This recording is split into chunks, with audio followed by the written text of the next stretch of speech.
സൗദിയിൽ flexible salary പദ്ധതിക്ക് തുടക്കമായി.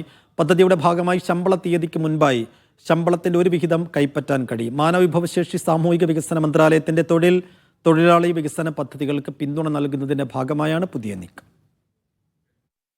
ഫ്ലെക്സിബിൾ സാലറി സംവിധാനത്തിനാണ് തുടക്കമായത്. മാനവ വിഭവശേഷി സാമൂഹിക വികസന മന്ത്രാലയത്തിന്റെ ഡിജിറ്റൽ പരിഷ്കരണ ശ്രമങ്ങൾ, തൊഴിൽ പരിഹാര രൂപീകരണ ശ്രമങ്ങൾ എന്നിവയ്ക്ക് പിന്തുണ നൽകുന്നതിനായാണ് പദ്ധതി.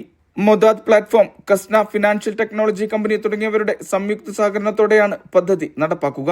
പദ്ധതിയുടെ ഭാഗമായി ശമ്പള തീയതിക്ക് മുൻപായി തന്നെ ശമ്പളത്തിന്റെ ഒരു വിഹിതം കൈപ്പറ്റാൻ കഴിയും. ജോലി ചെയ്യുന്ന ദിവസങ്ങളെ അടിസ്ഥാനമാക്കിയായിരിക്കും മുൻകൂർ ശമ്പളം ലഭിക്കുക. സാലറി നേരത്തെ ആവശ്യമായ തൊഴിലാളികൾ മാത്രം പദ്ധതി ഉപയോഗിച്ചാൽ മതിയാകും. പദ്ധതിക്കായി പ്രത്യേകം രജിസ്റ്റർ ചെയ്ത കമ്പനികളിലെ തൊഴിലാളികൾക്കായിരിക്കും പദ്ധതിയുടെ ഗുണം ലഭിക്കുക. തൊഴിലാളികളെ സാമ്പത്തികമായി പിന്തുണക്കുക, സ്ഥാപനവും തൊഴിലാളികളും തമ്മിലുള്ള ബന്ധം വർദ്ധിപ്പിക്കുക, തൊഴിൽ കാര്യക്ഷമത തുടങ്ങിയവയുടെ ഭാഗമായാണ് പദ്ധതി. Mishal Cherpulassery, media 1, Riyadh.